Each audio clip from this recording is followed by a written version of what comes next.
just finishing this one, we may have been. Yeah. So we talked about how you can have a chain of carbons and then something branching off of the carbon. In this case, it would be another carbon. We'd call that a methyl group. You could have a Cl instead of CH3. We call that a chloro group. A Br would be a bromo group. We call it a group even though there's just one atom. Any branch that's coming off is what we call a functional group. So we're going to get into how to name these compounds, including when you have a functional group. I'm going to turn the lights off here in a second. But this is the first thing that we'll always do when we try to name a compound. You're going to identify what I call the parent chain of carbons. It's the longest continuous chain of carbons that are in the compound. Identify that first.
So a very simple example is up here.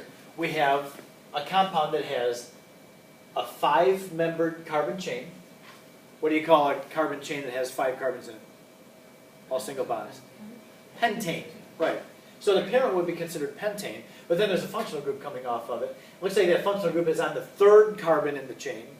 So we would name this thing, and it goes like this, 3-methyl pentane.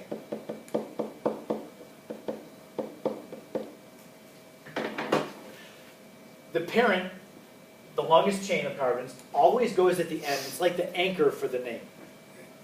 And then any functional groups that are identified would come out here first.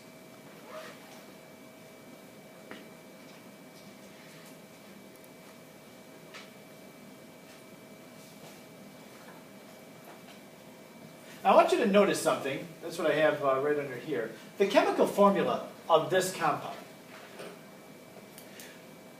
What is the chemical formula for it? How many C's, how many H's? How many carbons in this compound? 6, right? There's the 5 in the parent and then the 1 added. So it's C6, and then how many H's? Count them up. 14. Yeah. Does C6H14 look familiar? Yeah, it does. If I go back a couple of slides, to this slide, where we had a 6-membered carbon chain, hexane, 6 carbons in a row, has the formula C6H14.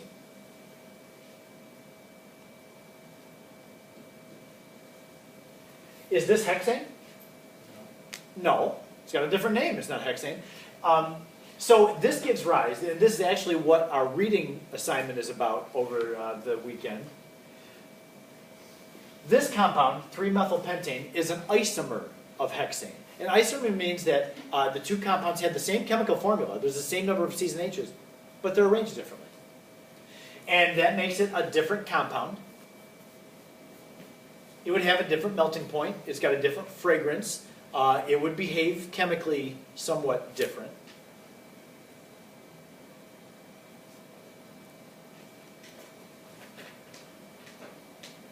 They're isomers.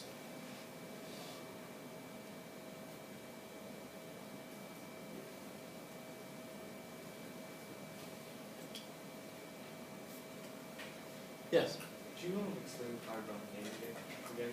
Like, Yeah, how did I come up with that name? Yeah, so in the next slide too is gonna continue working on the naming, but what you do to name organic compound is identify the longest continuous chain of carbons, so 1, 2, 3, 4, 5.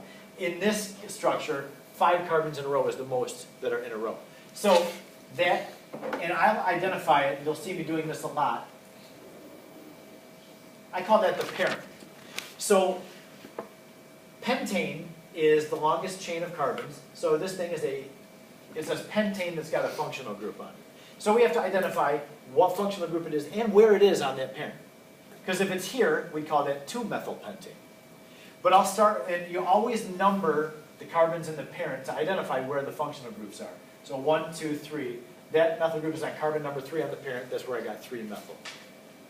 3-methylpentane. Anything else from this slide? Yeah. If there had been like one more down bonded to the CH2, would have That one? Yeah, would have been 4 or 2. It would be 2. And I'll say this on the next slide. You do always try to number the parent carbons to minimize the numbering for where they are. So yeah, you turn that around and make that carbon number 1. Good question. Anything else?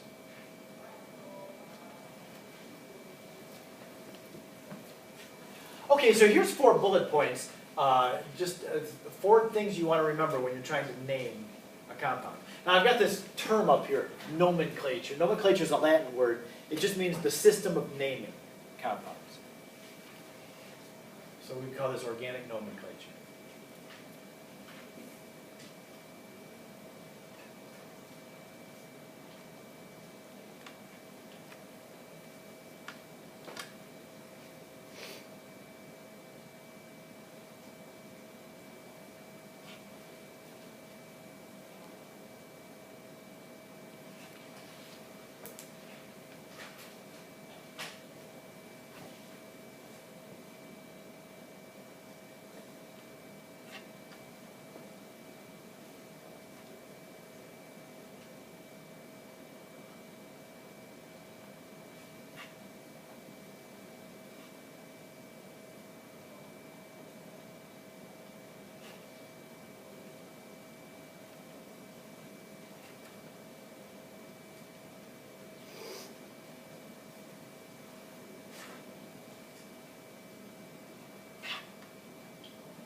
So the next slide I'll have just some examples that we can work through.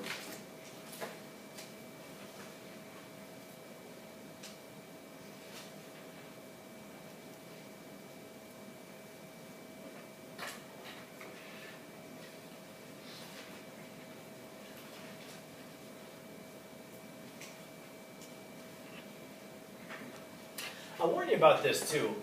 As we go through these lessons and I give some principles and then I'll show you examples, and as you work through them you think, oh okay, I see how that principle applies to this, and I feel like I'm getting it.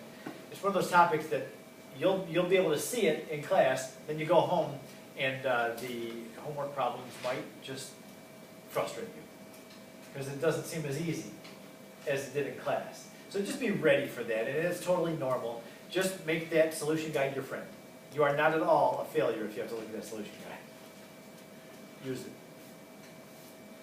I always recommend you try to go through the problems twice before the quiz day. The first time, you have to look at the solution guide a lot, and you're normal to do that. The second time, though, hopefully you'll have picked up on it enough that you can get through it without using the solution guide. So it's kind of a barometer for yourself as to whether you're ready for the quiz or not, if you can go through it and get the right answer without having to look. All right, the first one is a fairly easy example. Can you give a name to that compound? I'll just give you a moment if you want to copy that down and see if you can put a name on it.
What is the name of the parent in this problem, in this example? How many carbons in the row? In the longest chain? There's 8 carbons, so that makes the parent octane. So I'll identify the parent like this. A yellow highlighter for you might be handy. Just run that highlighter right through the parent chain. And then you see anything that's not in the parent, it would be a functional group. So shake your head, yes or no. Should this be carbon number 1 in the parent? Yeah. Should this be carbon number 1 in the parent? No. This one would be the carbon in the parent that would minimize the numbering for the location of the functional group. 1, 2, 3, 4. So that chlorine is on carbon number 4 in the parent. If we started here, it would be 1, 2, 3, 4, 5. We want the minimum numbers for the location. So we'll start with that as carbon number 1. So this chlorine is on carbon number 4 in the octane parent. And we'll name it like this. Remember, the octane part, the parent, is always going to come at the end. 4 chloro. Just, people are asking in other hours, hey, how do you know what to call that functional group? Well, if it's a hydrocarbon, like a CH3, it's methyl. If it's 2 carbons, it's ethyl, like that. And if it's an element, just kind of replace the ending with an O. And the only elements that will be on here are the halogens, the fluorine family. If it's F, it's fluoro, Cl is chloro, Br would be bromo, and I would be iodo. As weird as that sounds, it's right.